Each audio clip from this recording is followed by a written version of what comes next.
आज पंडित जी सुबह से बहुत खुश हैं। बार बार घड़ी देख रहे हैं कि कब 11 बजेंगे। बार बार अपनी पत्नी सरला से पूछते हैं कि उन्हें खाना बनाने की तैयारी में क्या मदद चाहिए। घर का गेस्ट रूम उन्होंने खुद ही रेडी कर दिया था। एक्चुअली आज पंडित जी के बचपन के दोस्त आ रहे हैं उनसे मिलने। साथ में उनका बड़ा बेटा सौरभ भी आ रहा है। आखिरी बार 10 साल पहले सौरभ की ही शादी में अपने दोस्त सुधाकर से मिले थे पंडित जी। तब से अब जाकर मिलना हो पा रहा है, वो भी इसलिए कि सुधाकर को अपनी कुछ जमीन वगैरह बेचनी है जो उसके पुरखों की इसी शहर में है। अच्छा, सौरभ ने कल फोन करके जब ये बताया तो पंडित जी बहुत खुश हुए। आखिरकार सुधाकर उनके बचपन का दोस्त था, और दोस्त भी ऐसा वैसा नहीं, पक्का दोस्त। उसके साथ उनके बचपन की, स्कूल की बहुत सारी यादें जुड़ी हुई हैं। बचपन की शरारतों में दोनों बराबर के पार्टनर्स होते थे, या उन्हें क्राइम पार्टनर्स मेरे ख्याल से कहना सही होगा। बाग से आम चुराना हो या क्लासमेट्स के टिफिन से लंच चुराना, इसमें दोनों की बराबर की पार्टनरशिप होती थी। साथ स्कूल जाना, साथ खेलना, हर काम दोनों का साथ ही होता था। टीनेज तक ये सिलसिला चलता रहा और फिर सुधाकर के फादर का ट्रांसफर दूसरे शहर में हो गया। जब वो लोग शिफ्ट हुए तब दोनों दोस्त बहुत उदास हुए, लेकिन जाना तो था ही। लेकिन फिर लेटर्स और बाद में फोन के जरिए एक दूसरे से दोनों जुड़े रहे। साल में 1-2 बार मुलाकात भी हो जाती थी, लेकिन पिछले 10 साल से मिलने का यह सिलसिला थम सा गया था, क्योंकि अब दोनों की उम्र भी हो गई थी और ऐसा कोई बहाना भी नहीं मिला कि मुलाकात हो। पंडित जी ये सब सोच ही रहे थे कि सुधाकर और सौरभ आ गए। दोनों दोस्त ऐसे गले मिले जैसे जन्मों के बाद मिल रहे हों। सौरभ भी पंडित जी से मिलकर बहुत खुश हुआ। दोनों दोस्तों की जो बातें शुरू हुई तो जैसे खत्म होने का नाम ही नहीं ले रही थी। सरला जी और सौरभ तो बस उनकी बातें सुने जा रहे थे। इस सब में कब दिन ढल गया पता ही नहीं चला।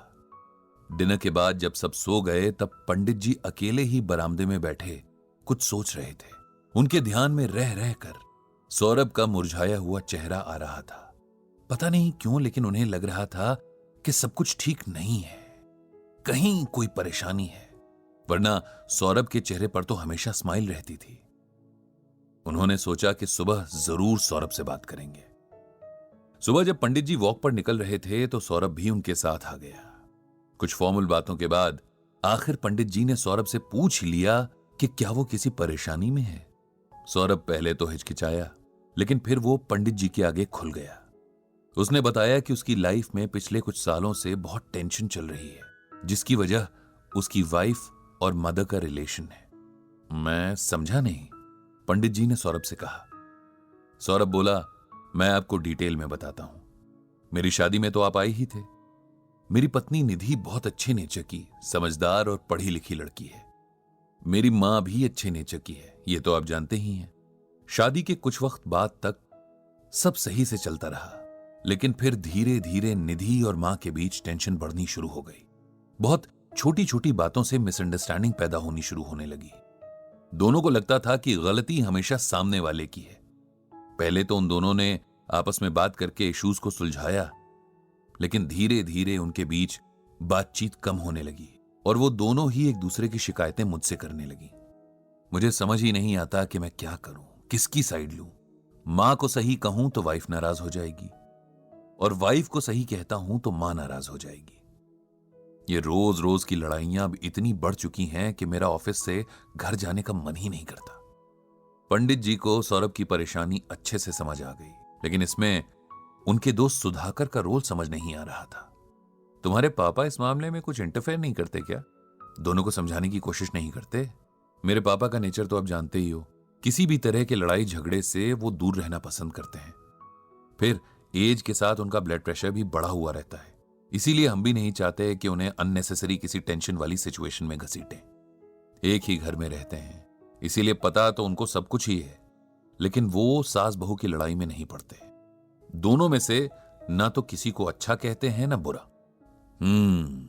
ये कहकर पंडित जी ने लंबी सांस ली। लेकिन ऐसा कब तक चलेगा? किसी न किसी को उन दोनों को साथ बिठाकर बात तो करनी ही पड़ेगी। क्या पता जब वो साथ बैठकर एक दूसरे से बात करेंगी तो उनकी मिसअंडरस्टैंडिंग्स दूर हो जाएं। मैंने कोशिश की थी अंकल, लेकिन कोई फायदा नहीं हुआ। निधि अब उस घर में और रहना नहीं चाहती और मैं इस उम्र में अपने पेरेंट्स को छोड़ना नहीं चाहता, लेकिन वाइफ को भी परेशान नहीं देख सकता। अब आप ही बताइए मुझे कि मैं क्या करूं। तुम्हारी सिचुएशन देखते हुए मैं तुम्हें गीता से एक श्लोक सुनाता हूं। इस श्लोक और उसके अर्थ को सुनने के बाद तुम्हें यह समझ आ जाएगा कि तुम्हारे परिवार में हो रही इस कलह का कारण क्या है। इस श्लोक को ध्यान से सुनो। उद्धेर्दात्मनात्मानम नात्मानम अवसादयेत आत्मैम ह्यात्मनोम बंधुरात्मय वृपुरात्मनः। कुरुक्षेत्र के मैदान में भगवान कृष्ण अर्जुन से कहते हैं कि हे अर्जुन, ये आत्मा ही आत्मा की सबसे प्रिय मित्र है और आत्मा ही आत्मा की परम शत्रु भी है। इसीलिए आत्मा का उद्धार करना चाहिए, विनाश नहीं। जिस व्यक्ति ने आत्मज्ञान से इस आत्मा को जाना है उसके लिए आत्मा मित्र है और जो आत्मज्ञान से दूर है उसके लिए आत्मा ही शत्रु है। अब इसका सिंपल वर्ड्स में मतलब सुनो। हम ये सोचते हैं कि फलाना इंसान हमारा दोस्त है और फलाना दुश्मन। इस सब में हम भूल जाते हैं कि शरीर तो आत्मा चला रही है। दो आत्माओं के पिछले जन्मों के कर्मों के कारण उनके अगले जन्मों में रिश्ते बनते या बिगड़ते हैं।